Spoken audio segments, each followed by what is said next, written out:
Municipal Police Station ng isang top 2 most wanted persons, municipal level matapos ipatupad ang warrant of arrest laban kay alias Mark, 35 anyos, mangingisda at residente ng Barangay Matalaya, Lingayen, Pangasinan.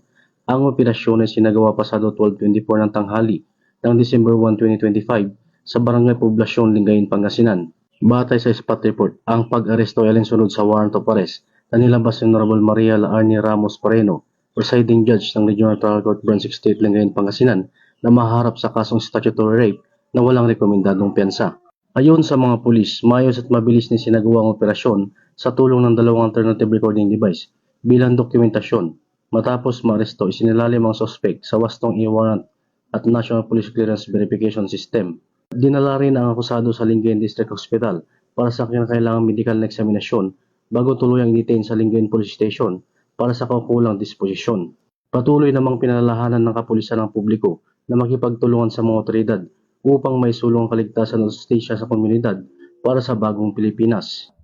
Mula dito sa Picadillo, Ilocos Region, ako po ang inyong Police News Network Correspondent, Patrolman Dennis Carinal, alagad ng batas, tagataguyod ng Balitang Pulis.